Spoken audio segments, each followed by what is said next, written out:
A lot of breaking news, but we do have some groundbreaking information. Okay, guys. Now, I'm on my channel here, watching the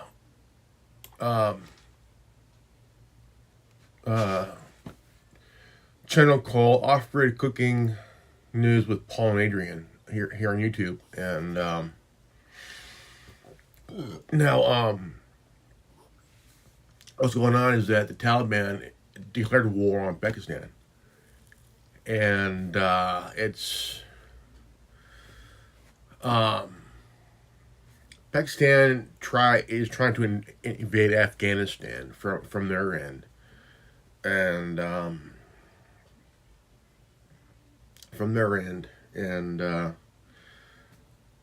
let's see here.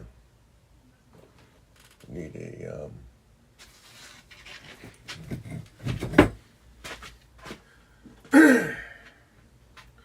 got my back scratcher here. So, heavy attack at the border province. There's a video that Paul is showing here.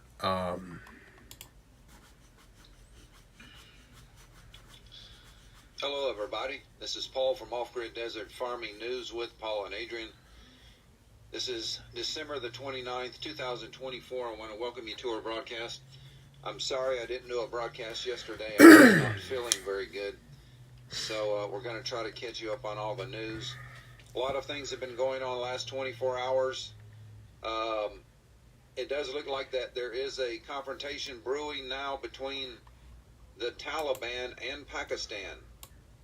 The Taliban declares war on Pakistan, heavy attack on the border provinces. So what happened is Pakistan attacked a city in Afghanistan and killed a bunch of people, and then now the Taliban is retaliating very harshly.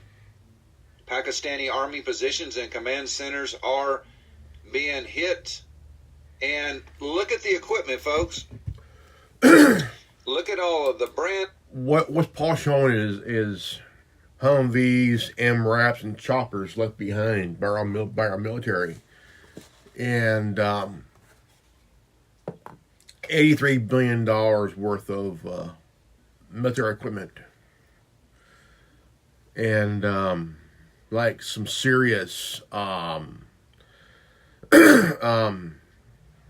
absolute, like Humvees, MRAPs, trucks, choppers and shit like that, and it's just an absolute fuck up on Joe Biden's part, and just a straight up waste, man. I mean, we could have took those back to the United States and not leave them there. They left Humvees, MRAPs, trucks, gun, weapons, all kinds of stuff, man. All kinds of shit, And okay, it says here, breaking news, and just like that, from a terrorist to a politician in Syria, Israel's secret.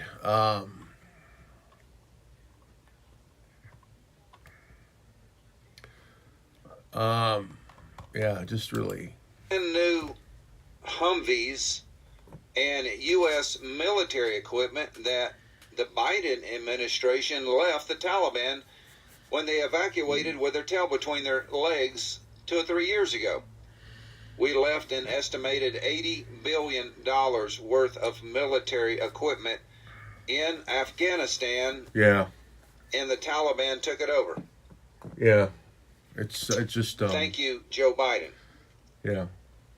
The Taliban, who has ruled Afghanistan since 2021, recently declared war on Pakistan. 3 years. And according to reports, have already seized many crossings and checkpoints on the border of the two countries. And this is ongoing The Taliban government in Afghanistan has declared war with Pakistan, with reports of Taliban fighters are... What we're saying is the Taliban government that controls Afghanistan has declared war on Pakistan because Pakistan tried to invade, and they attacked and killed a bunch of people, and shit, dude. Already in parts of Pakistan. So this is the video. Let me you can see the American Humvees, folks. All of the American equipment. Yeah. And they got uniforms too. American uniforms. Thank you. Look at all this great American equipment that Joe Biden has left the Taliban in 2021.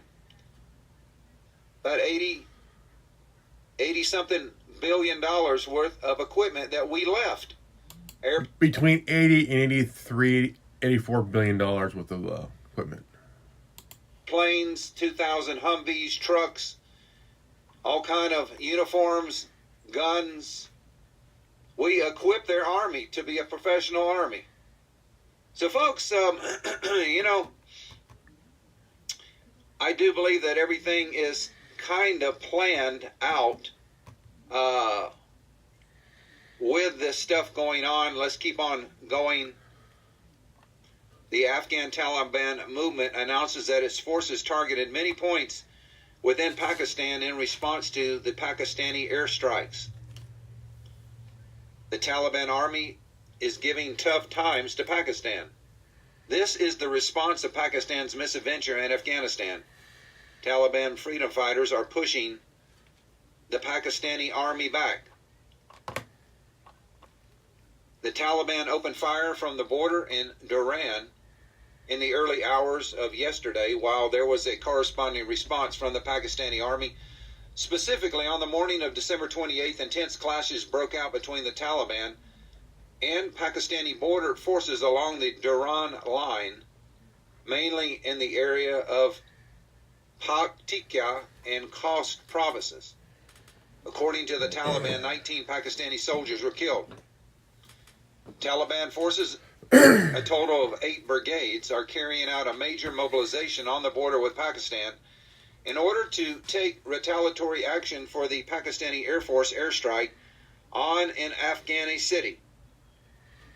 So far, the Taliban have destroyed 3 command centers of the Pakistani armed forces.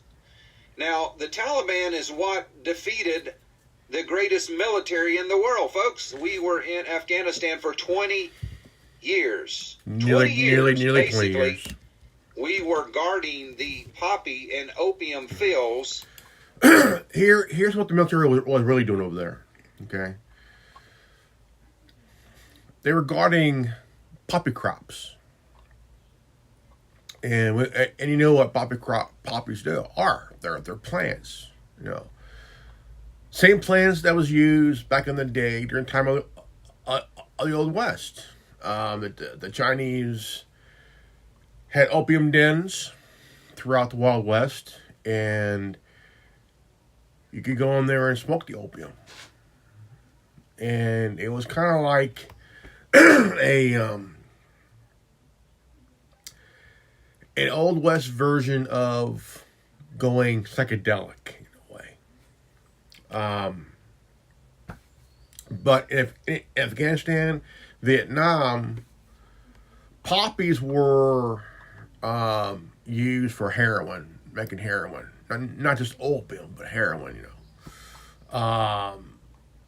They use the sticky stuff when you cut around the edge of the poppy plant part, the ball part.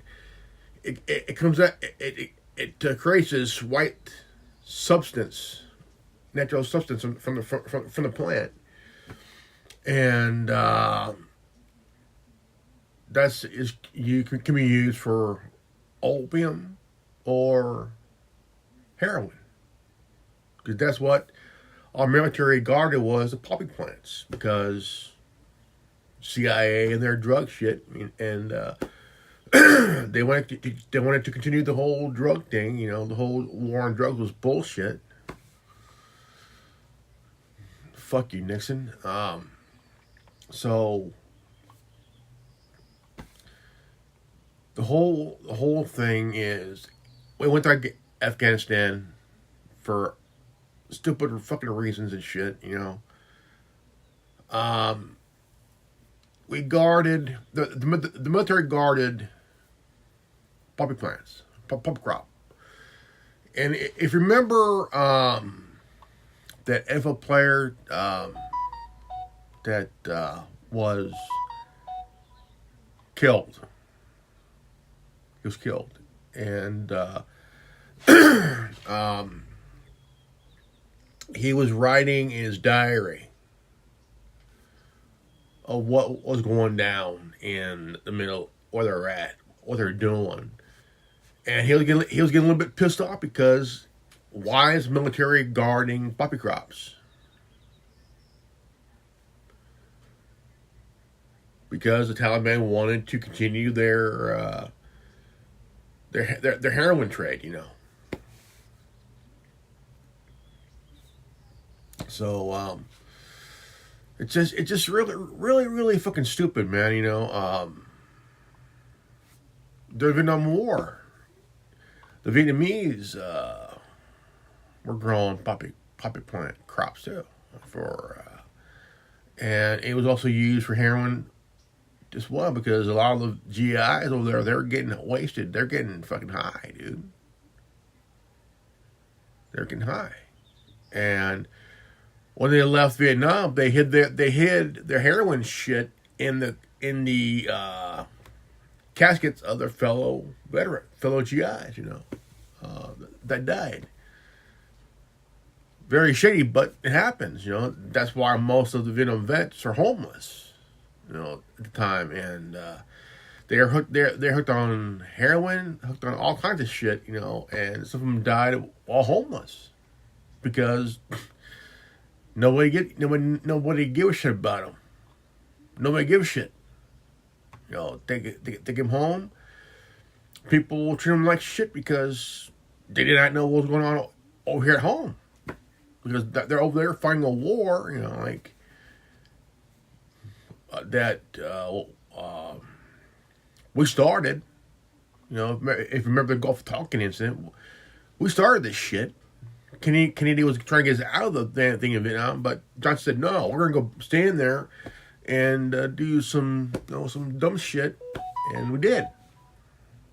If some of you remember the My Lai massacre in Vietnam War, killing a bunch of citizens, men, women, and children, even elderly, you know. Our soldiers did that. You know, just like our soldiers went to Panama, right? Or they went to go get Manuel Noriega. And we all know the whole drug thing we all know the whole drug charge on Noriega was bullshit. It was bullshit. And 7,500 people on the poor side of Panama lost their lives because our troops killed them. Our troops killed them. And that was 1991, man. 1991. Because George W. Bush wanted to be tough. Fuck him, dude. You know, fuck him, man. And now we're dealing with the first Gulf War. I was 15 years old. 15 years old in high school. Freshman in high school. 15 years old. Okay. CNN, they're fucking bullshit. They had two dumbasses on TV saying, Obama says Saudi Arabia. Bullshit. They're talking about stuff during the war. Was it actually a rich man's war? A banker's war, you know, that bullshit, you know. Sitting there talking stupid shit, bullshit, you know.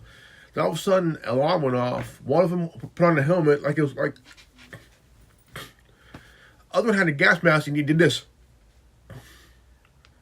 Pretend to be shaking. In reality, Years later, I see the same footage. Guess where they're at?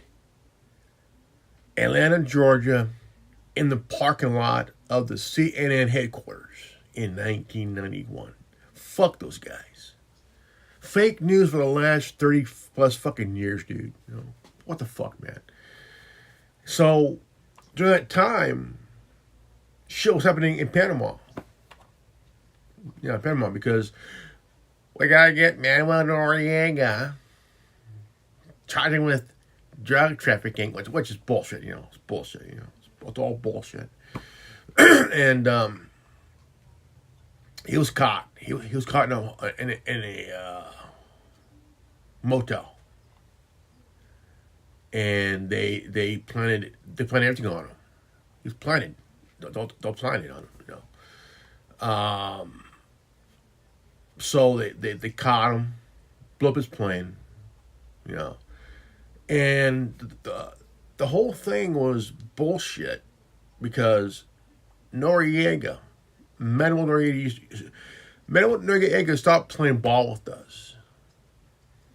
If you stop playing ball with us, we're gonna get you. And like any other word later, we're gonna make an example out of you. So that's what happened, you know. But they put in a new guy, and people protested, and like, dude, you know, and they wound them all up. But what's the biggest screw up is that reporters were investigating. Local journalists, foreign journalists, each was shot and gunned down by our military, by our troops. Okay, 7,500 men, women, and children were gunned down by our military. One lucky journalist went in and talked to people. They went to grab her. The people they had crowded up protected her because they wanted to tell her their story and shit. And when they did, when she left, they took 8 people inside the shower area, including one doctor. Shut them all. 8 people, including one doctor. What the fuck, dude? You know, like, what the hell, man? So the thing is, we got dumbasses running the asylum for the illegal CIA drug operations. That's why we were basically in Afghanistan. For all of you naive people, we weren't there to bring democracy. We were there so we could protect the drug trade. Import millions of tons of heroin and opium into the United States through military airplanes, through the CIA, into the U.S. government, into the U.S. country, to make hundreds of billions of dollars for the CIA black budgets. And to launder the drug money through banks. That's why we were in Afghanistan. And if you do your research like I have, there are many first-line reports, pictures, photos, videos of American soldiers guarding these poppy fields in Afghanistan, folks. That's why we were there. And before we invaded Afghanistan, the Taliban had basically got rid of the opium trade in their country. But after we invaded Afghanistan, all of a sudden, everybody was growing poppies and opium. Yeah. And we used our military airplanes to funnel those drugs into the United States, whether you want to believe it or not. Folks, the truth is out there if you really want to dig into it. The CIA is the biggest drug pushers and money launderers ever.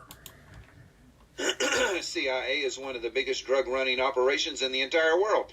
That's where they get their money to fund all these black budgets, off project budgets. So, look up the name Gary Webb.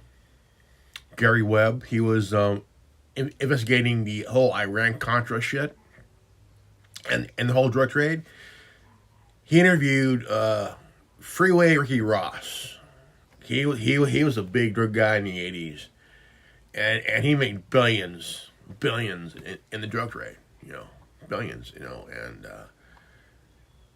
so the CIA had him sell the drugs, sell the shit, you know, sell the drugs, and make the money. They took the money and used the money to buy the guns from the Iranians and take it to the Contras because they had a civil war. So that's why I call it the Iran Contra shit. The Afghani army, just guys in sandals and AK-47s, whooped America's butt. We basically left Afghanistan with our tail between our legs, and we basically left all of this $1 or $billion equipment for them. $83 billion. So that's one breaking news story we have. Let me keep on going. We've got a lot of news to catch up on.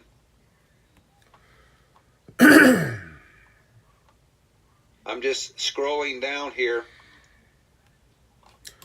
Paul's going to talk about a weather issue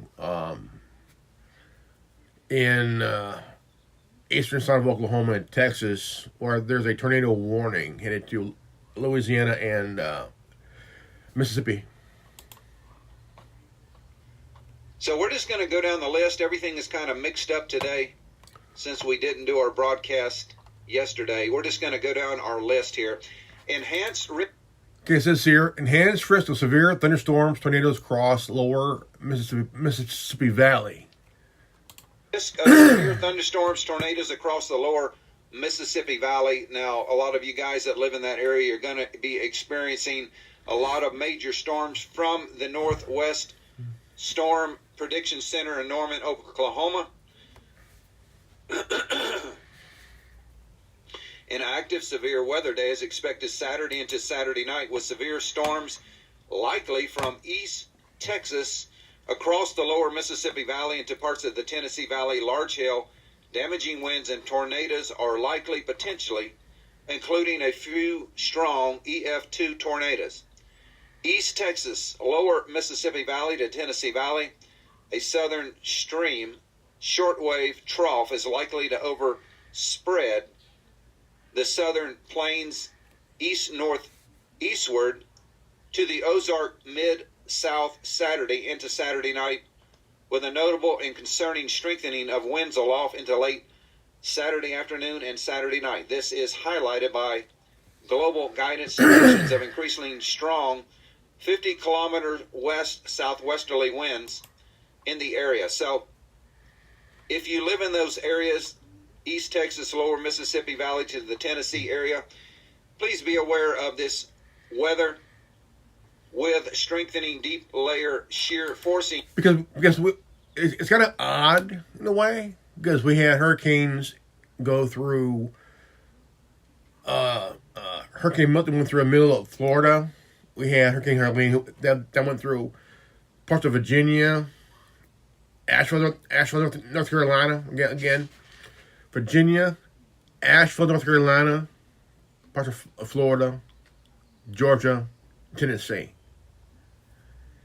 where so many lives were lost. The casualties outnumbered the ones from 9/11. That's a lot, man. And they're still dealing with problems in Asheville, North Carolina. They're still finding bodies, you know. We had issues here in California. We had tornadoes in Santa Cruz where when Richie from Boston left Santa Cruz, just right after he left, tornado hit through Santa Cruz, and we had one go through up northern California, which is like very, very rare because California is basically an earthquake country, you know, earthquake, mudslides, fires, you know, that shit. But it's very rare we have tornadoes in California. You know, very, very rare, I guess.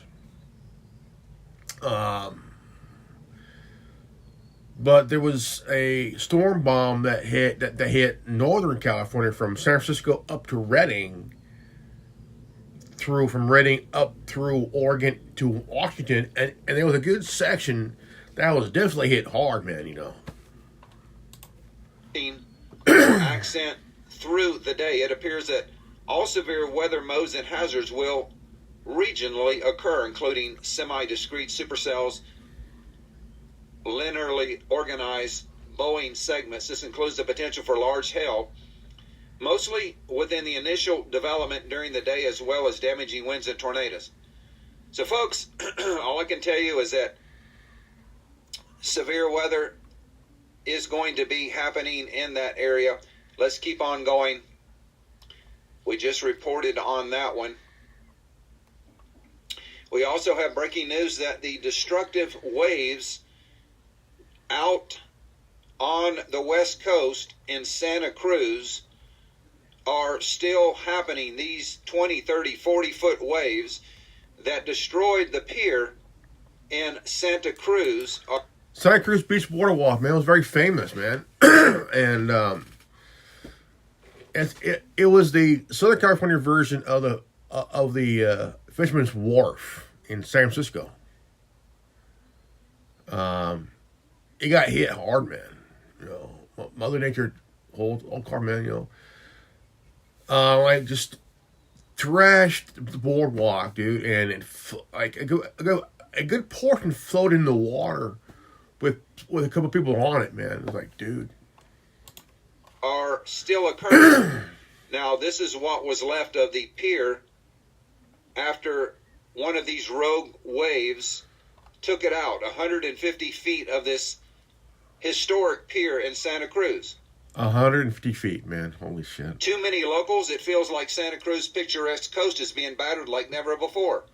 Waves from... Can we say thank you to HARP for that shit? No. Strong winter storms and a pair of tsunamis have caused millions of dollars in damage to the wharf and marina area in recent years, including an onslaught of dangerous winds this week that washed almost 150 feet of the wharf out to sea. A large section of the century-old wharf detached from the rest of the structure amid turbulent swells on Monday, sending 3 people, all who survived, into the sea, casting a bathroom to float miles south and leaving onlookers in shock. Yeah. Now, we did report on this as it was happening. The wharf in Santa Cruz has been around for over 100 years, and this is the first time I can remember anything like this happening, said Gino Marini, co-owner of Marini's 100 years, holy crap. Which has its flagship store not far away from where part of the wharf broke off. His family business has been on the wharf for 40 years. And although he remembers the storms that caused significant damage, pilings cracking or boats crashing, there has never been a collapse this major. So these waves are still ongoing in that area of the Santa Cruz area from different storms. This is from the LA Times, too. And different things happening. So let's switch over to Syria. Like I said, we're just going to jump around today. A lot of breaking news, but we do have some groundbreaking information from Hal Turner we're going to give you in just a minute. But we're going to put everything together today. HTS, which is the terrorist organization, names UN-designated terrorist as Syria's new intelligence chief. So these terrorists that invaded Syria and took it over in less than 2 weeks were sponsored by the Mossad, Israel, the United States, and Turkey.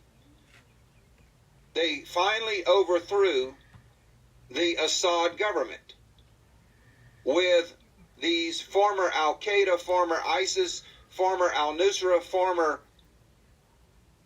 terrorists that our country trained, financed, gave them intelligence, and provided air cover for their invasion of Syria. They were trained on the Al-Taf American base in Syria, folks. And now we have more information, but all of a sudden the world is just embracing these former terrorists. You know what's funny? Bashar al-Assad, where I've been told, oh, he was gassing his own people. Was he? Because they're all saying he's this, he's that, he's done this. Like, thing is, they destabilize certain areas of the Middle East because they want the oil. It's about the oil, and they don't want anybody to stand in their way. Bashar al-Assad, Syria is a Christian country. It's a Christian country, No Islam, no any of that shit. Syria was a Christian country, and I mean, if the U.S. wants somebody out of the way, they're going to train some people who were former members of a evil organization, like ISIS and the Taliban and shit like that, Musharraf or that shit, and they're going to train these people. They're going to train them hard, best they can, not full, but just enough to go in and remove. I mean, look what happened to Gaddafi. He was doing the right thing to. He wanted to get all of Africa, the whole continent of Africa, on the same global economic playing field with the golden dinar. And that pissed off the heads of the United States, France, the UN. Like, dude, why? Why? Like, dude, you're trying to keep someone down because you want to control what they do, which is like it's like a schoolyard bully for decades controlling what the victim does. That bullshit. Like, fuck, man. So we become the world's bully. We become the world's bully. Our government became the world's bully, And our military is like the biggest fat kid ever. Just bullying people, And including Israel,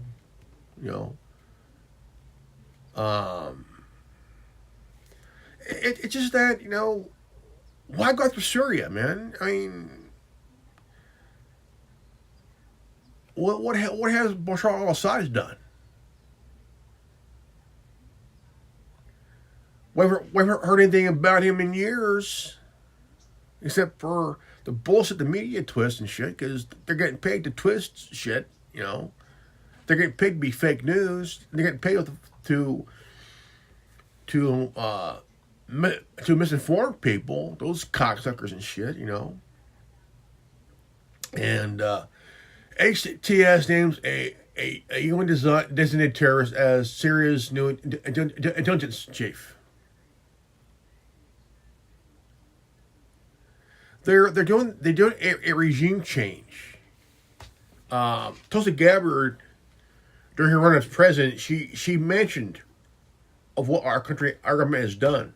Our government has done for decades. They've done regime changes. Because if you are a democratically elected leader, you are considered a threat. Because if you're a leader that's democratically elected by the people and not any corporate interest, you are standing in the way of their game.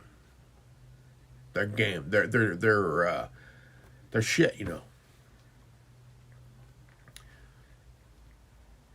I mean, for decades, Iran, Greece, Vietnam, Honduras, Chile, Venezuela, Bolivia. The list goes on and on and on, man. The Congo, 1960, the Congo, elected a leader. And Eisenhower saw him as a threat. And with help of because Belgium wanted him gone. Belgium, a country out of Europe, felt threatened by this guy. Because he was democratically elected by the people. He was a threat to Belgium. And he can do they can do anything about it. So they called in, hey, Uncle Sam, can you guys help over here? Because this guy's because they lied. Saying, oh, he's this, he's that. So they went in, did all this shit, and with help from with Belgium and their shit. Took the guy and the prime minister. Took him someplace secluded, gunned him down. Only DNA they found was the guy's tooth. They gunned them both down and just completely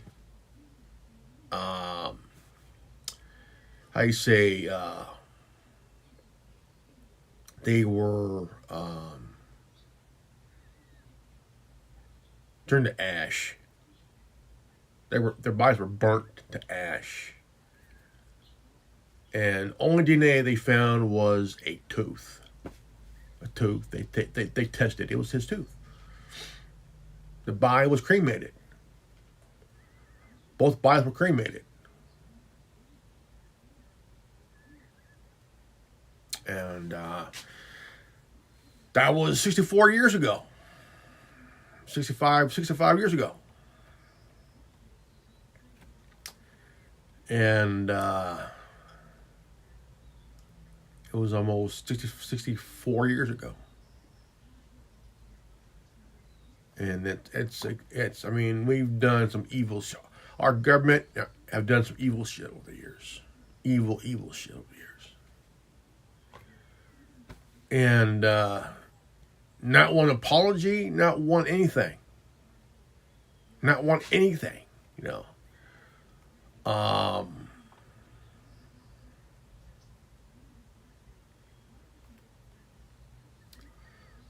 So the whole thing is that we've done our government done regime changes by force, and if you don't play ball with us, go ask Memo Noriega. He's lucky to be alive himself. I mean, we invaded Panama. We invaded Panama. Do you know why we have bases on both sides of the Panama Canal? We have about 6 bases on both sides of the canal, combined. 3 on each side of the canal. See what Donald Trump said about the canal. Jimmy Carter gave back the Panama Canal to the people of Panama.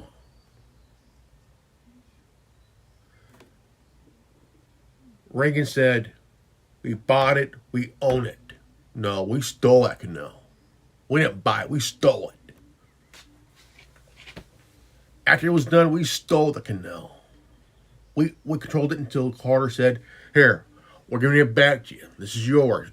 We don't own it. We stole it. Here, take it back. Here we go." Reagan was pissed off, said, "No, that the Panama Canal, we bought it, we own it." No, fuck you, dude. We stole it. We stole the Panama Canal from the Panamanian people. We stole the canal. We didn't buy it. We stole it.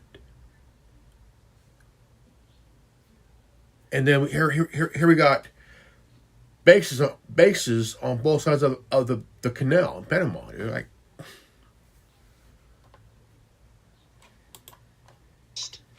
And, folks, a lot of these terrorists are Mossad agents. We're going to reveal that today. Most of these terrorists are Mossad.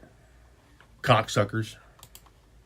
That these former terrorists, like Osama bin Laden, who was a CIA agent trained by the CIA to fight the Russians in Afghanistan.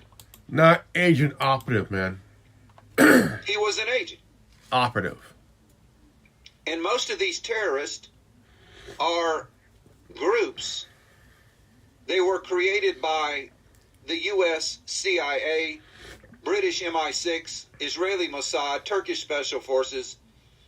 These are created boogeymen. They're created, financed by the governments of the world to create havoc, to be the proxy Islamic armies for the West. And then, all of a sudden, they put a suit on them, a suit and tie, and they become legitimate. Oh, just like the leader of the HTS that had a $10 million bounty on his head. Now he's a respectable guy wearing green like Vladimir Zelensky.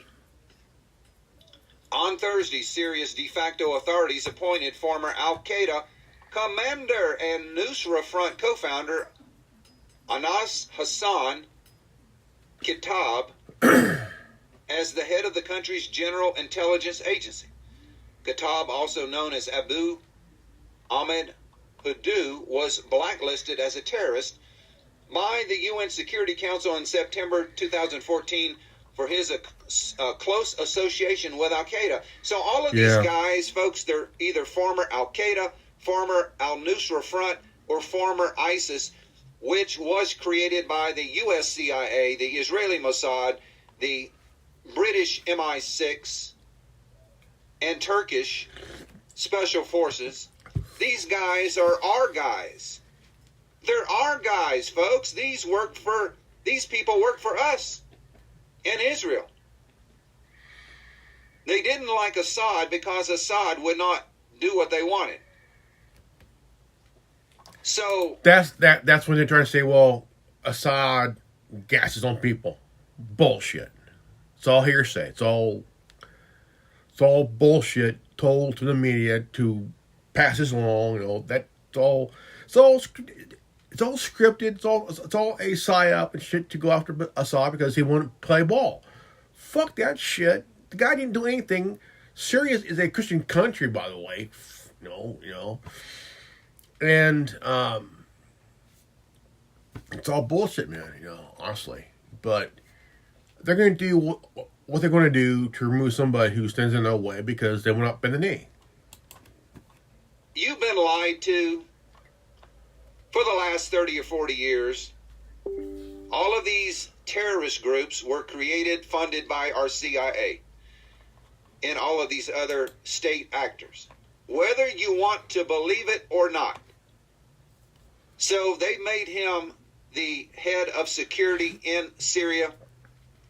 And I'm going to show you how all of this ties together.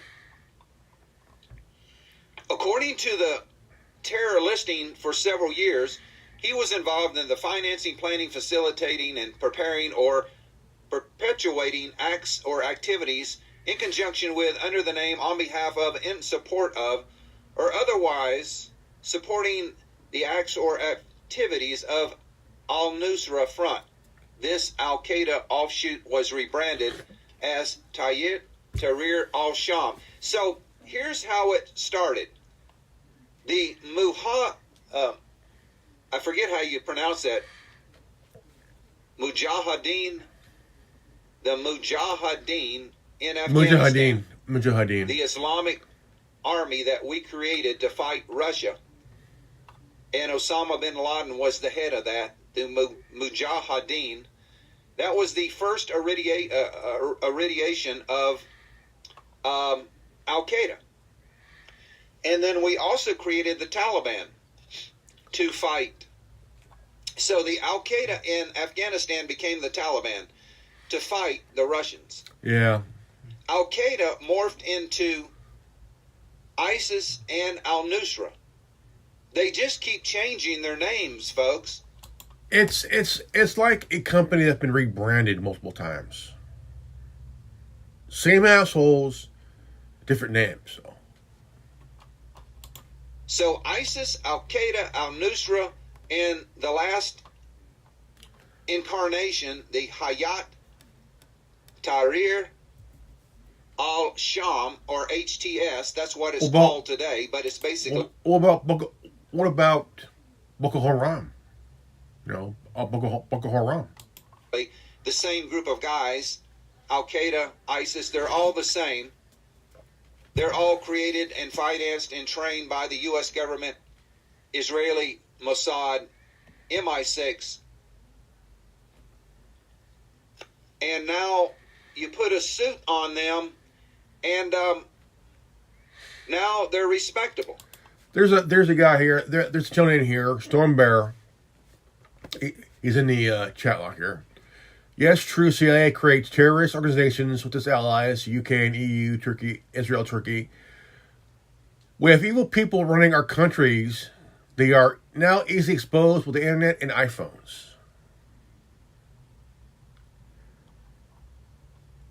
Shit.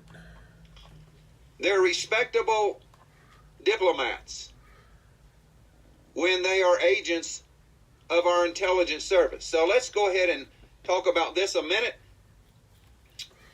Is it starting to make sense to you now?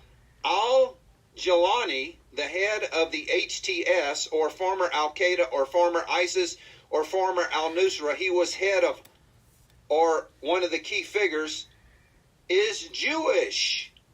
Well, hold my beer, folks. Hold my beer. He's actually a Jewish Mossad agent.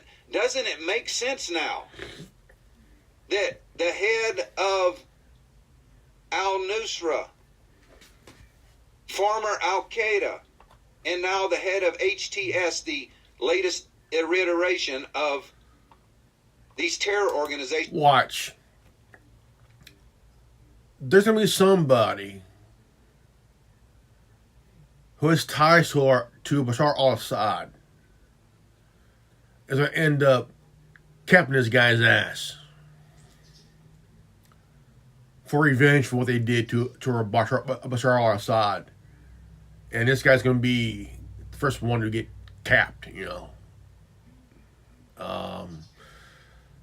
It's all insane because they want to put in somebody that they could work for them on their behalf, because you could be from Israel and look, I mean, you could grow your beard out and shit, you know, the way they do in the Middle East, and look like one of them, you know, like shit. And like, dude, man, fucking A. He's Jewish and a Mossad agent. This is the guy that had a $10 million bounty on his head, and he's Mossad. What a surprise. The head of HTS, a.k.a. ISIS, a.k.a. Al-Qaeda, which overthrew Syrian President Bashar al-Assad, is Jewish and graduated from the Islamic School of Jurisprudence. And watch, he's Jewish. Watch, he'll be the Syrian head guy. And he's Jewish. Well, look at that. Israel has their own puppet guy. What the fuck? They have their own being head of Syria. What the fuck? Students in Tel Aviv. How many other head choppers are also Israeli Mossad? According to Israel's own Ynet News, Abdu Mohammed al-Jilani was born Yonatan Avid David. So that's his Jewish name, folks. He's not really an Arab. He's not really a Muslim. He's Jewish. This guy right here was born Jewish. His Jewish name was Yonatan Aviv David. That's Yonatan, Yonatan Avid David. So he is a Mossad agent, working for Israel, working for the U.S., working for the CIA. The head of HTS, which just recently overthrew the government of Syria with his Islamic army that was trained, financed, and given air cover by US A-10 Warthogs to invade Syria. Yeah. So does it make sense now, folks, that why he promised that they would not attack Syria? They would not attack Israel? Does it make sense to you now? That now Israel has a puppet government in Syria like they always wanted? Is it making sense? He adopted his fake identity, Abu Muhammad al-Jawlani, and became the head of the international terrorist organization, the Hayat Tahrir al-Sham, or the HTF, which is formerly Al-Qaeda, which is formerly al-Nusra, which is formerly ISIS. He was a member of all of them, folks. Remember al-Baghdadi? Remember the head of ISIS? Well, John McCain's got a picture in Syria with al-Baghdadi standing behind John McCain. Folks, they're all CIA-created operatives. The heads of all these terrorist organizations are either Israeli Mossad, CIA. I'm wondering how many of them are members of Mossad. And also members of the Israeli commandos and shit. Or British MI6. They're all sponsored by Western governments. Where do you think they get the money for the weapons, the technology, the brand new Toyota pickup trucks that you see them driving everywhere, all of the nice, fresh uniforms? Most of the trucks are Toyotas, yeah, but they're mostly Helixes. Not Tacomas, not Tundras. It's all Helixes and shit. Where do you think they get that? You think they go to Walmart? Huh? No, Target? they're brand new Is that trucks. where they get their uniforms and their AK-47s? No, whoa. We give them to them. We finance these terrorists. Yeah. Most of the trucks that they're driving are, Toyota Helixes and shit. And those trucks are sold all over the world. Here in the United States, Canada, Middle East, all over the place, you know. And it's they're like a Timex watch on wheels. It can take a licking and keep on ticking, you know. But they had guns on the back of them, man. They had guns on the back, you know, like shit. Revealed in the 1950s, Mossad spies married Arabs to conceal their identity. Mossad Ulysses Project. Secret operatives took on false identities, marrying Palestinians and having children, all while feeding intelligence to Israeli operators. The Yuri Yisrael served as a fighter in Caesarea. The Mossad Special Operations Division has had a unique report. He even lived under assumed identity for the longest time period, 15 years. Israel and other fighters dubbed Isaac, his name is still under censorship, were part of the Ulysses Project, a secret Israeli intelligence project in the 1950s and 60s. And this article was published on August the 27th, 2013. So Israel has a lot of top-of-the-line Mossad agents in high-level positions in probably Iran and all of these other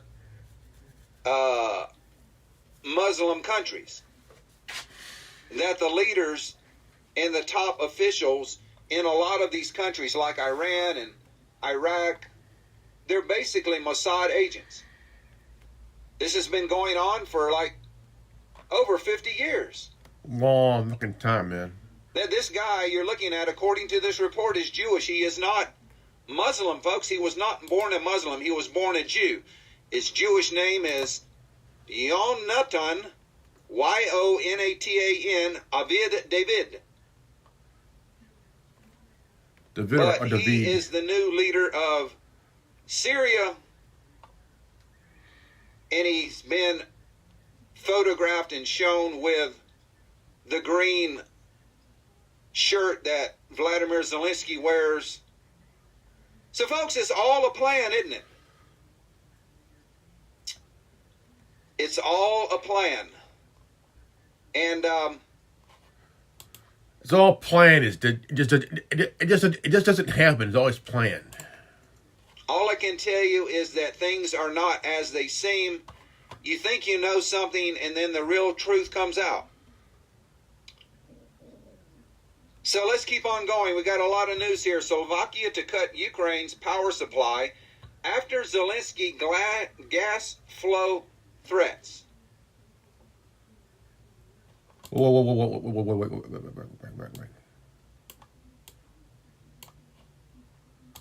Ukraine's power supply. Slovakia to cut Ukraine's power supply after Zelensky's gas flow threats.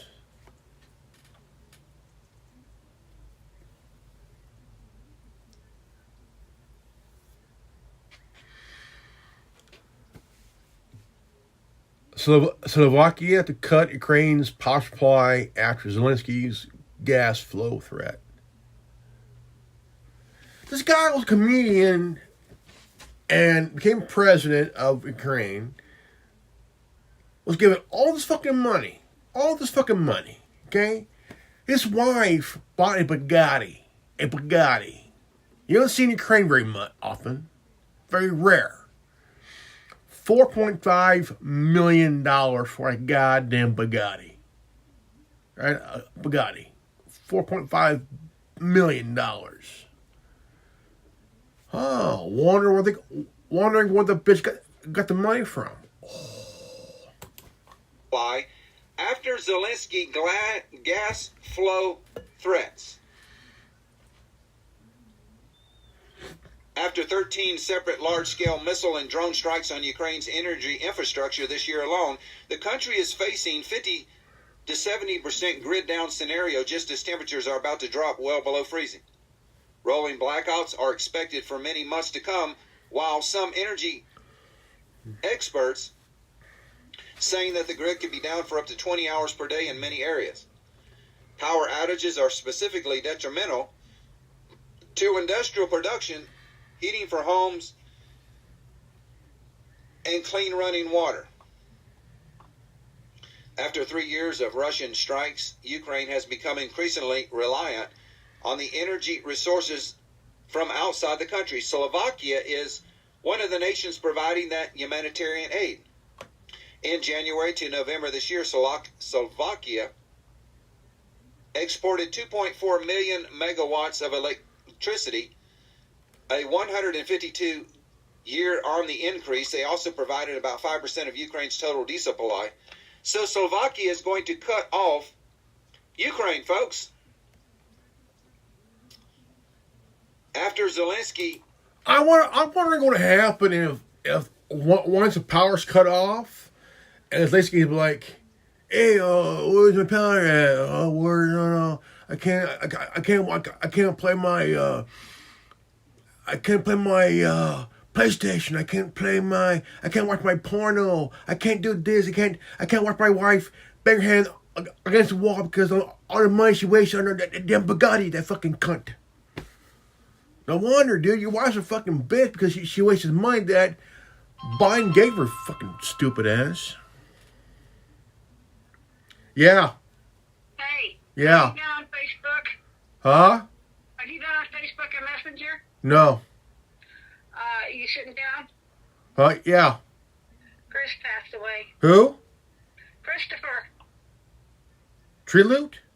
Treelute. He died. I think it's either heart attack or something. He died last night.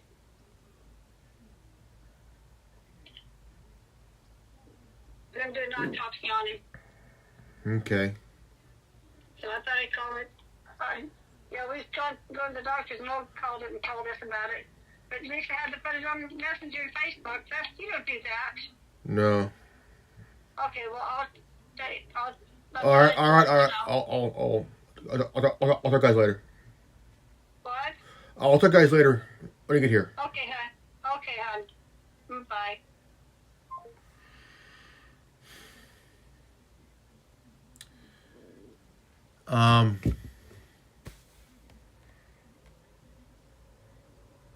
Wow.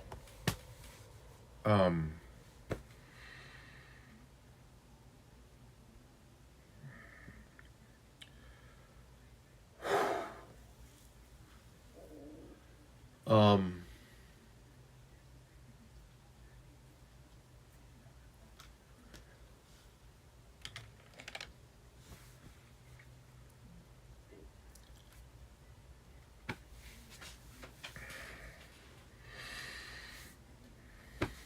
I got some bad news.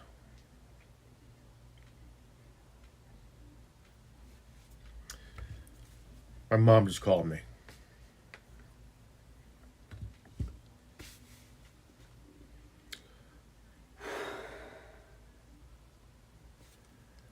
Mom just called me. Um,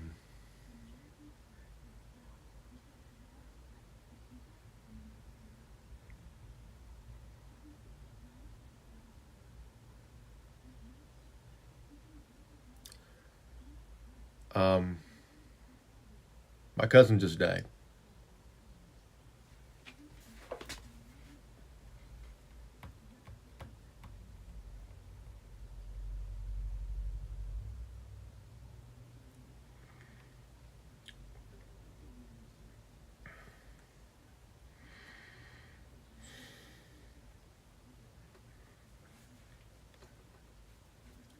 I'm sorry.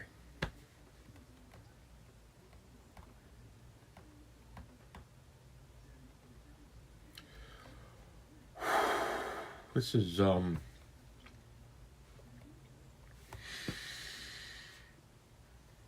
I lost a cousin a few years ago. Um,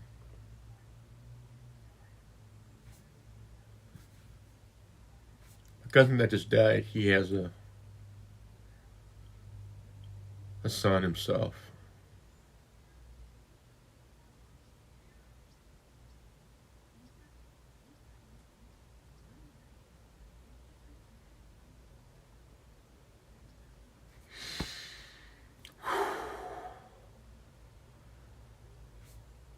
Um,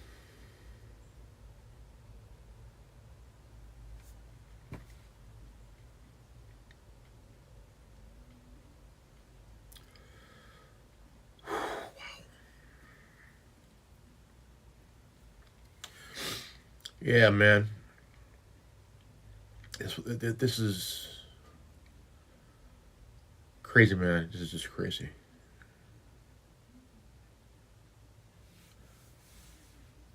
There's some things you don't post on social media.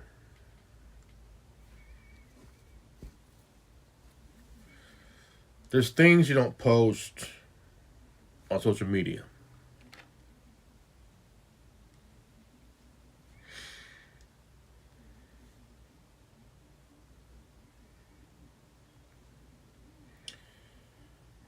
Um,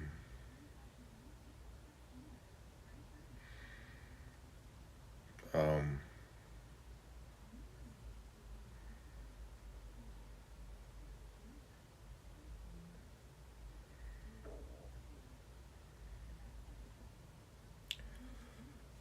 um, yeah, there's things you don't post on social media, man. Just that. Um, my cousin Lisa, she announced my cousin's death What on. would you call it if my daddy issues have caused my... So what would you call it if my daddy issues... You don't post.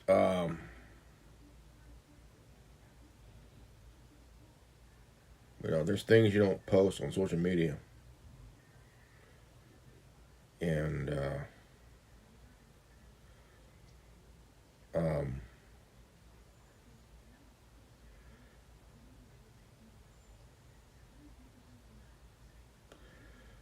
and especially someone's passing. It could be it could be a family member. And I mean, you don't do that shit, man. You don't do that shit.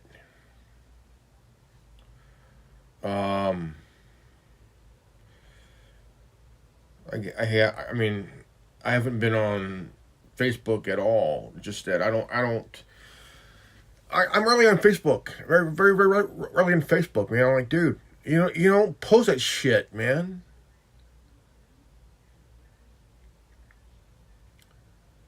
You know, I mean, like, dude, have some fucking. I mean, maybe your own family, but god damn it, have some fucking respect, man. Have some fucking respect, dude.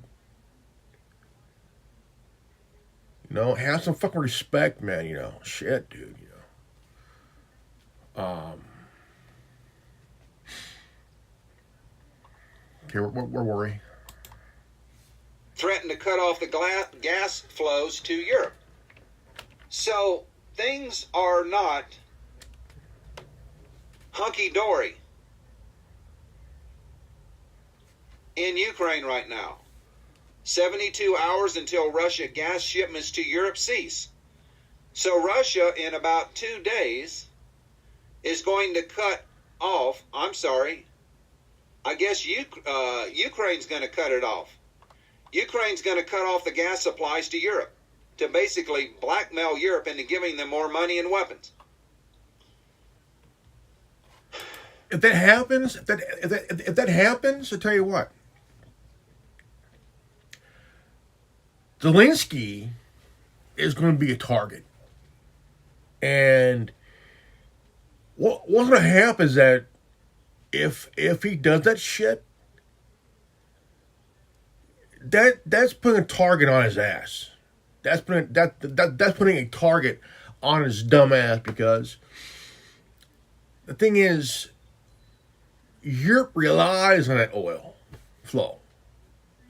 And if he cuts that off, that means every country that's allegedly allied with him, they're going to say, dude, you fucked up, man. We thought we were with you, man, but you chose to fuck up. And you know, hey, we're gonna give you shit. You fucked up. You became Biden's bitch. Hey, we're gonna treat you like Biden's bitch, and we're gonna cut you off, you cocksucker motherfucker. Shit, dude. But the thing is, if it cuts off the shit to you flow, it's gonna cause Ukraine to be the biggest target for countries around that region, and they're gonna gun for Zelensky. They're gonna gun for his ass, because if he chooses to cut off the oil flow to Europe, that's his biggest fuck up right there. His biggest fuck up, because the thing is, the whole thing is, he's gonna cause Ukraine to be invaded, to go after his ass, because he chose to cut off the flow of oil. But the thing is, in my opinion, this too can be a psyop kind of thing, you know. This too can be a distraction for something bigger. And but yet again, if it happens, Zelensky's fucked. He's fucked, okay?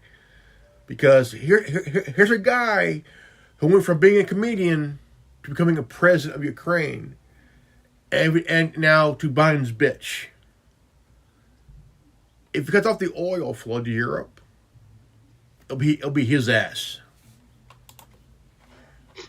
Today is December the 29th.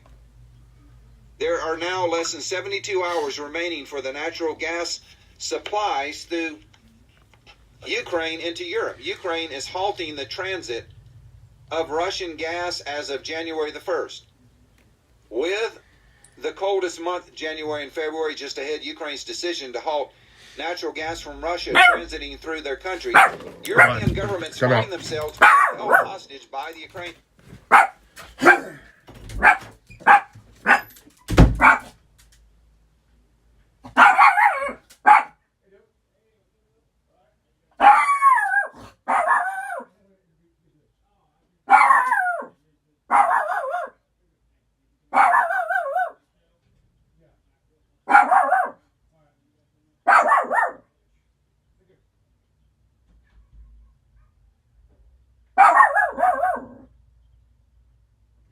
Chill out, you barking burrito dog.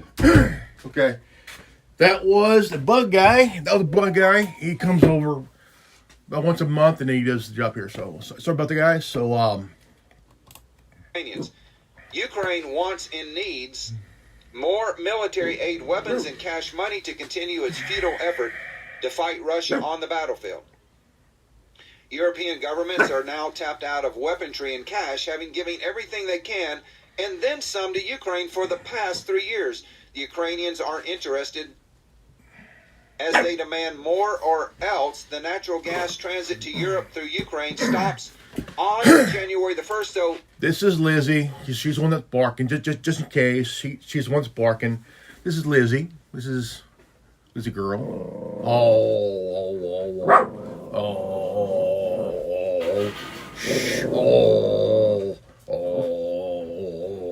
This is Lizzie. This is my girl. My girl here.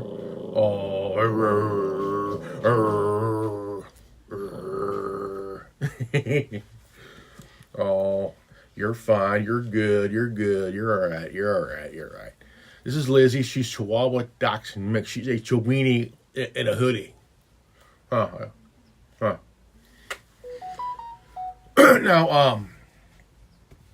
Now the thing is, Zelensky is asking to put a target on his ass. Okay. And if he keeps this up, hey, chill out. It's going to be just complete,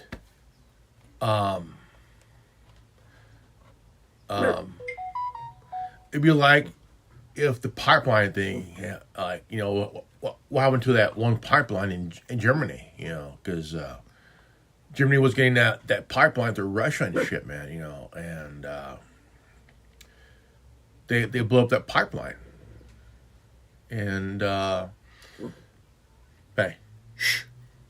And just completely did some damage. That was under Biden. And that's when they would say, well, it was Trump's thing. No. Trump wasn't in office from 2021 on now. Till then. Biden and Harris were in office still, but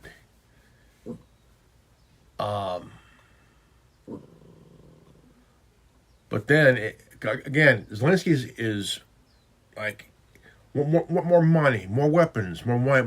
Like, dude, you're like Zelensky is like a drug addict wanting a fix. Zelensky is going to blackmail Europe. You either give us more money and weapons, or you don't get any gas for your factories and your country. Less than 72 hours remain before Ukraine shuts off the gas supplies to their country.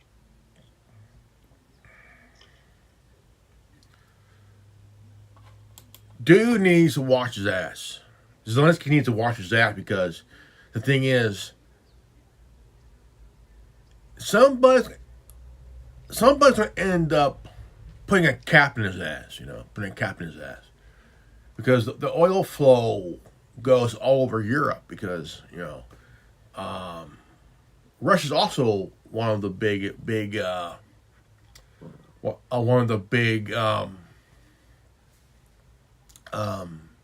oil distributors through Europe, and so if Zelensky does that shit, that means they're going to turn on his ass. They're going to turn on his ass, because he's Slovakia is not fucking around. Because Zelensky wants to threaten a gas threat. Slovakia don't fuck around. They're getting tired of Zelensky's bullshit, and they're telling him, look, we're going to turn power off. We're going to give you a rolling blackout 20 hours a day, dude. So don't fuck with us. So it doesn't look good. No. I'm just trying to check for another article. We've got so many articles to cover. Yeah. 7 front war, the Mid-East hornet's nest disturbed by Israel invasion of Gaza. Now, Israel is working their plan. We told you how this was going to play out, that Israel was going to take out Hamas first, Hezbollah second, Syria and Iraq, and now they're working on the Houthis. Once the Houthis are degraded, their military, then they will go after Iran once Donald Trump is sworn in. Folks, that is the plan. Take out Iran and then Russia next. That is NATO's plan. There's going to be a place where there's going to be a point where there's going to be a merge. Groups are going to merge, and they're going to be the Achilles heel for Israel, where they're going to end up being the biggest kryptonite for Israel. You know, and the thing is, Israel may have our back and we have their back, but the thing is, when you push someone in the corner enough, they're going to end up coming back at you 10 times fold. I mean, worse, man. Because you're going after... Israel is trying to expand their bullshit, you know.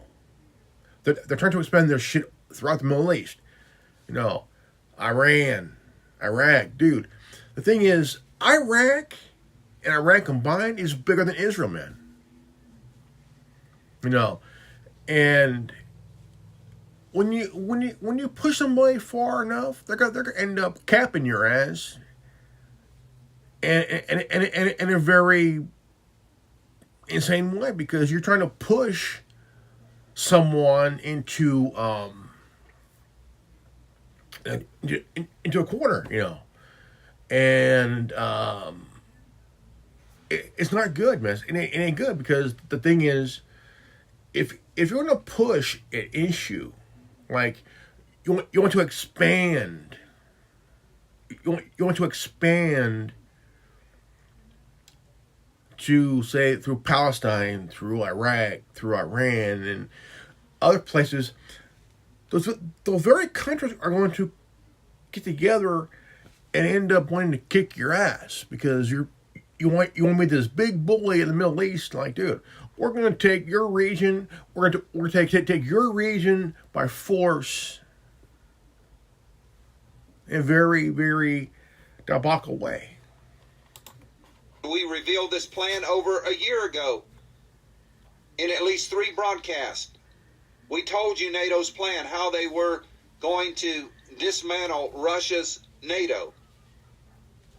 And Israel is on the spear point, tip of the spear. They've dismantled Iran's network of proxy militaries. Hamas, Hezbollah. Now Syria is in the pocket of Israel, and now they're going after the Houthis in Yemen. Once the Houthis are degraded, and we all know who's behind it, our government, their military is set back, then they will move against Iran, because Iran will not have anybody to come and help them once Israel launches their major attack against Iran. The Middle East crisis triggered by Hamas' October 2023 assault into Israel and Tel Aviv. Consequently, massive bombardment and ground invasion of Gaza has yet to subside nearly 15 months after it started.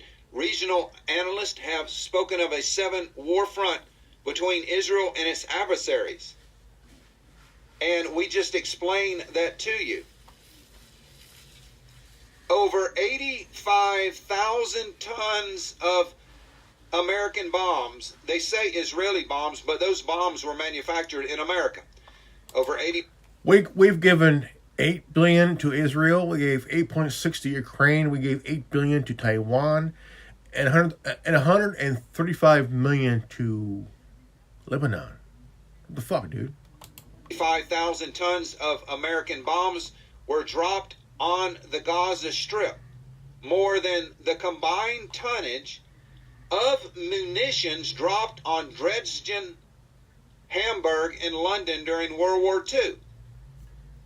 So, all of these weapons that were dropped on the Gaza Strip on Hamas, 85,000 tons were more than all of the combined bombs that were dropped during World War II on Dresden and Hamburg and London. Folks, that's a lot of bombs in a small area. Yeah. Over 45,000 Palestinians were killed, mostly civilians. More than 350 Israeli troops killed, 2,300 injured. So, isn't that a little bit of overkill? Plus, you have Israelis that are against this war as well, too. It isn't just Palestine people. It's also people in Israel who didn't want Netanyahu. They did not want Benjamin what's his name? They did not want Netanyahu to come back. Bibi Netanyahu, that guy, because the guy's a warmonger. He's a warmonger, and when he got ousted, people were like happy. They're happy because the guy's a warmonger, man. The guy's a war criminal, dude. And the International Court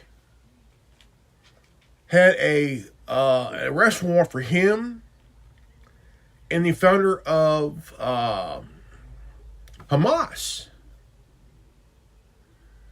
And you had our Congress try to come up with a resolution against the international court system. Like, dude, like, international law is international law.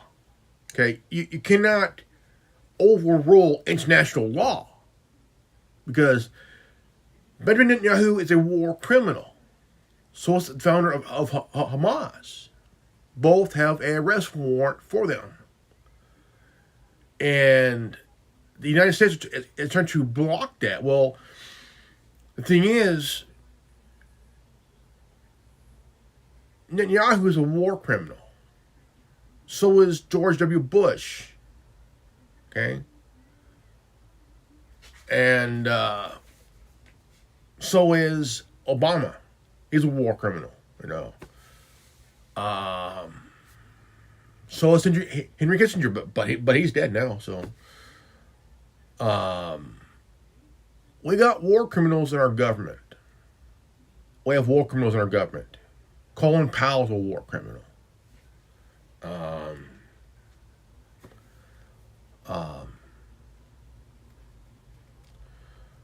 And so it's like, we've got war criminals in our government for decades, man. Not just up other, but can't say that, Aaron. Can you? So, I mean, they're trying to protect Netanyahu. Well, fuck that. Fuck that shit, dude, because Netanyahu is putting a target on his back for somebody to get him. But the thing is, international law is international law. It's a war crime against humanity. We cannot be picky or choosy over who could be a war criminal and not a war criminal. If you commit crimes against humanity, you are a fucking war criminal. Period. Our government is the biggest harbinger of war criminals. Ask the Nazis, man. They're dead now, so. that you killed 45,000, most of them were women and children. Israel has pretty much leveled the Gaza Strip. The West Bank, major uptick in violence between the Palestinian settlers and Israeli troops. Lebanon, fighting between the IDF and Hezbollah using rockets, artillery, drone, and airstrikes from October 2023 and on. So we talked about yesterday or the day before how Israel planned that pager attack that took out over 4,000 Hezbollah top operatives. It was a 10-year operation.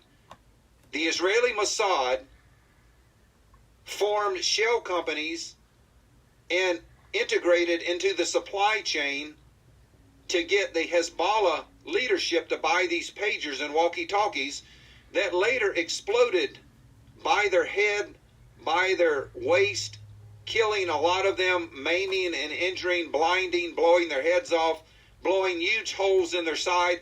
This operation lasted over 10 years. A 10-year military operation that was carried out within a few minutes. So, folks, things are accelerating with... It's to take out the top brass and put it in their own puppet brass. We are living in biblical times. We also have breaking news that Putin apologizes for the Azerbaijani airline that crashed. Evidently, a Russian missile did bring it down. Putin apologizes for the airliner incident in Russia's airspace. The Russian leader conveyed his deep and sincere condolences to the families of the plane crash victims. Now, they had just installed a new Panzer anti-aircraft system in Chechnya, and Ukraine was attacking the Chechnya area with drones. And this is a case of friendly fire, that Russia and Chechnya thought this was a Ukrainian drone on their radar, and evidently one of the missiles grazed the plane. They did make it to an airport, but they did crash. So that is unfortunate. Stuff happens in war. And Putin, at least he did apologize for that. I know that doesn't really make much of a difference to the families. We also had a passenger jet crash in South Korea. Nearly all of the 181 people on board are presumed dead. They crashed into a wall. A Boeing 737-800 carrying at least 181 people veered off the runway during a landing gear malfunction and crashed into a, looks like a concrete fence in South Korea on Sunday. There are 2 survivors. That was it. 2 survivors. 2 survivors out of what, 135?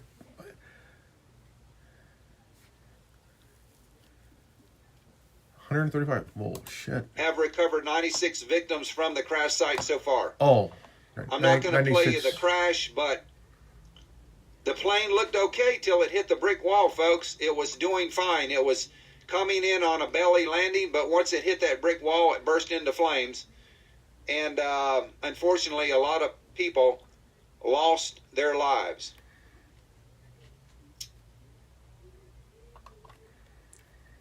We also have breaking news of the terms of the agreement. If Trump wants to make peace with Ukraine, Sergei Lavrov gave a clear answer to the question of what the peace treaty with the U.S.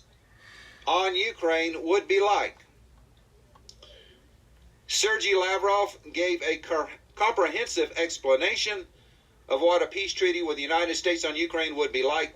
Will Donald Trump agree to Russia's conditions? And folks, I think these are very, very fair conditions. Lavrov outlined them. Why is it always that the United States are always the ones to be the mediators, man? Why is it that our government has been mediators and shit in every treaty? Every time when there's a treaty, Don't do it without us being there. Fuck you, dude. It ain't any damn business, man. Unless you caused it, cocksuckers. Demands for a peace treaty on Ukraine with the U.S. Sergei Lavrov explained that the Russian Federation will not arrange a ceasefire in the Special Operations Zone because it is needed in order to gain time to continue pumping weapons into Ukraine so the Ukrainian armed forces can get themselves in order to carry out additional attacks. According to Lavrov, the Russian Federation needs a final legal agreement that will record all the conditions for ensuring the security of the Russian Federation. So it's basically a peace treaty between Russia and the United States on behalf of Ukraine. What happened? Would Zelensky lose his balls already? So it should be a treaty between Ukraine and Russia, not Russia and the United States. The United States gave Ukraine billions of dollars and shit. So why is it that Russia and the U.S. has to do a peace treaty? Fuck that shit. It has between Russia and Ukraine on a neutral ground. The United States should be out of that shit. Don't get involved because somehow our government would want a incentive on something. If the treaty does happen, they will want something in return. Because it always happens. It always happens, When it's like Israel and Palestine back in the 90s, man. There's going to be a peace treaty, but all of a sudden someone from the other side said, no. We cannot allow this. By saying that, you're putting your nose into the business of Israel and Palestine. A peace treaty needs to happen. So, whether you're a Democrat or a Republican, shut your fucking mouth. Let it happen and shut the fuck up and mind your damn business. But it seems that if a person wants a peace treaty, demand for the peace treaty with Ukraine, the U.S. has been involved.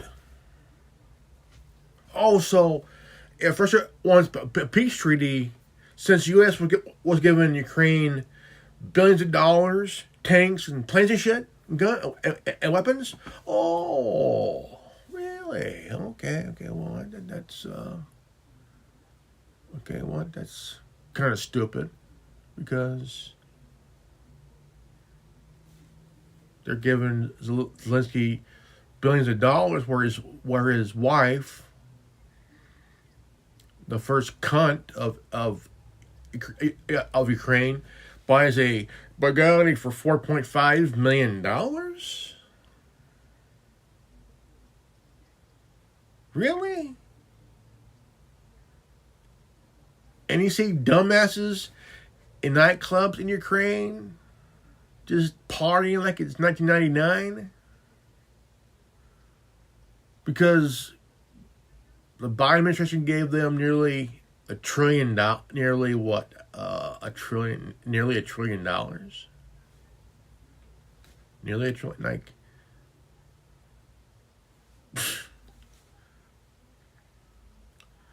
then dumbass says, if you give us more money, we'll pay you back. Shut the fuck up, bitch, dude. Shut the fuck up, dude. Zelensky is talking like he's a drug addict, man. If you give us more money, we'll pay back. Go fuck yourself, you dumb shit. No, you're not. You're gonna end up sucking it up, buying dumb shit, because Zelensky's wife's a fucking cunt. Buys a Bugatti for $4.5 million. No wonder taxpayers are pissed off. No wonder that taxpayers are pissed off, man. Pissed off. Why is this cocksucker Biden giving our tax money to this motherfucker whose wife is buying a Bugatti for $4.5 million? That fucking bitch. While we're trying to survive ourselves, and they're living up like it's Sodom and Gomorrah. You know. Dude. How about the bitch sell the fucking car back, give us back our tax money, and if Lincoln wants to threaten the gas flow to Europe, well, if it happens where he shuts off the gas, Zelensky might need to watch his ass because countries around Ukraine uses the oil and gas flow, and if he shuts it off, guess what? Hey, Zelensky, this is Slovakia. You turn off the gas, we're going to turn off your power, mother. No, we're going to turn off your power, and we're going to give you 20 hours of rolling blackouts for the next year. How about that? Fair trade? You threaten us. You threaten the gas flow.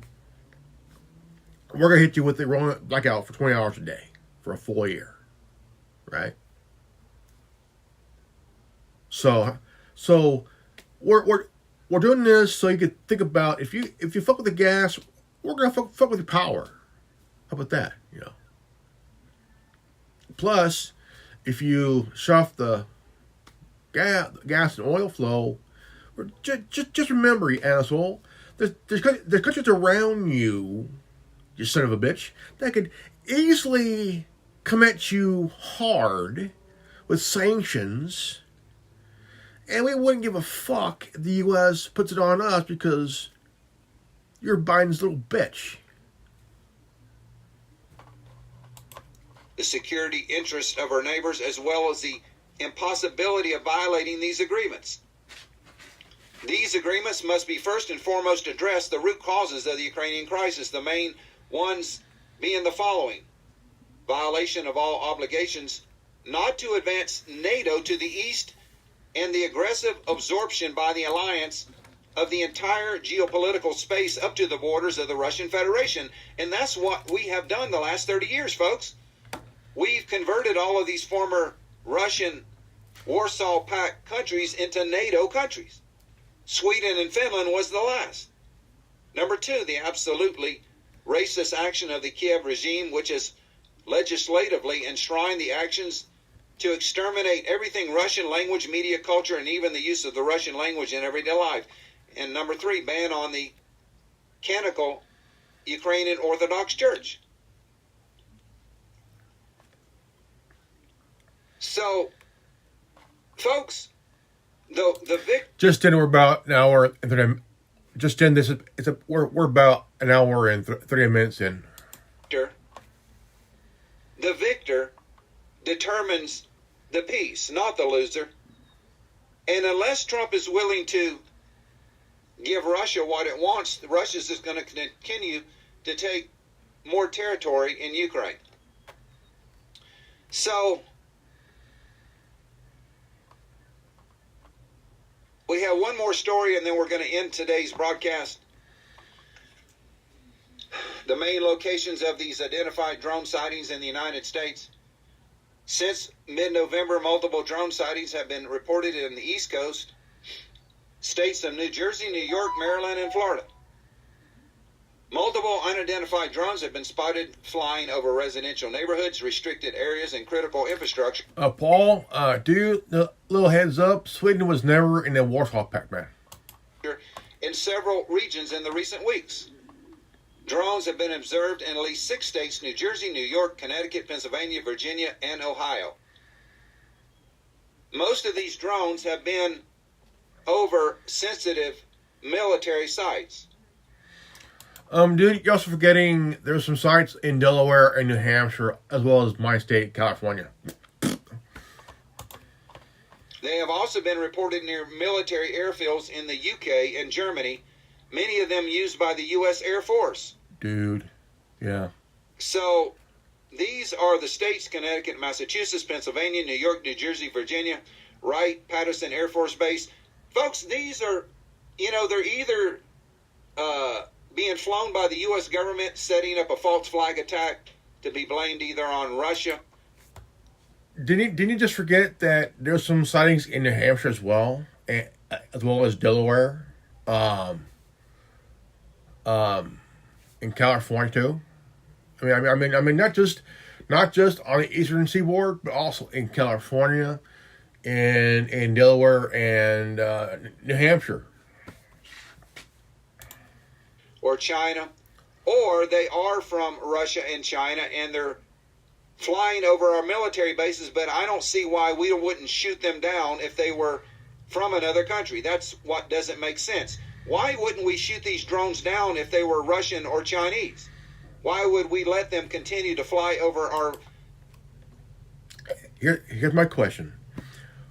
What if they're ours and they're being used to create this fake invasion thing, this fake psyop, this fake false flag, this, all this shit, that would be my question, because I might not be the only one, probably, but other people probably thinking the same thing, that what if it's our drone, our military drone that they're being used against us, and also other parts of the country, a world like Germany and Europe, Germany and France and all the other places, What if those are our drones that is being used to do a psyop, to do a false flag kind of thing, fake alien event kind of thing, the whole bullshit,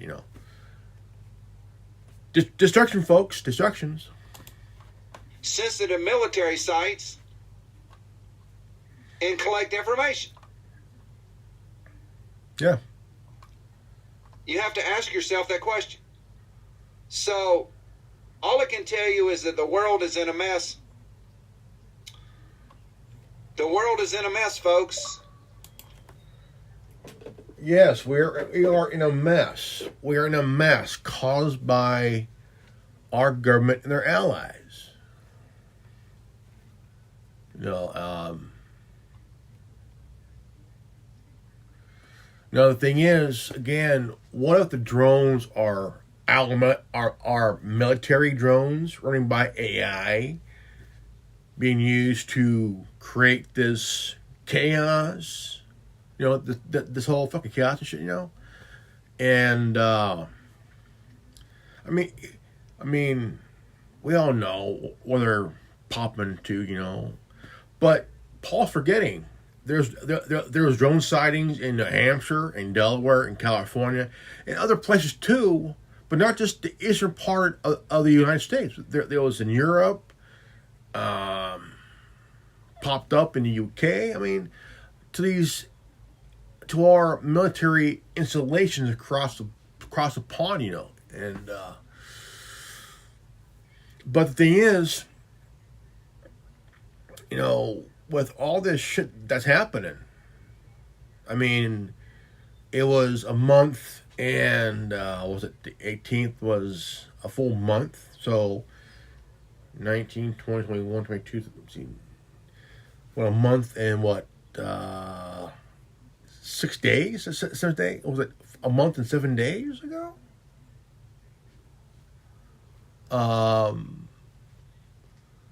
But some tells me that it's a psyop, it's a false flag kind of thing.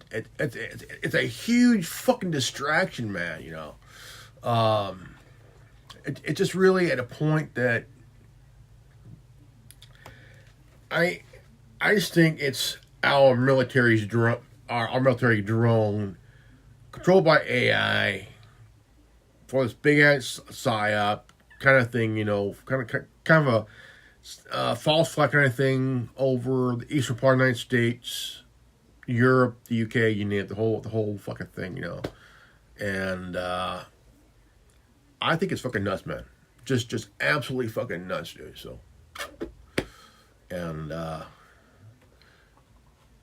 this will be Paul's. And It's not going to get any better, unfortunately. All I can tell you is to draw close to Jesus Christ. He is the only way that we are living in. All right, guys, go ahead and go and just think, man. Just take the time to think for a while, man, because this is all nuts, dude. I'm Reverend Ordo, and that's Lizzie. And if you guys are new to this channel, please leave a like, subscribe, comment below. Hit the bell for notification. Always live healthy, happy, and wise. I love you guys. Hey. I know. Also, guys, next time in the next video. Peace out. Godspeed.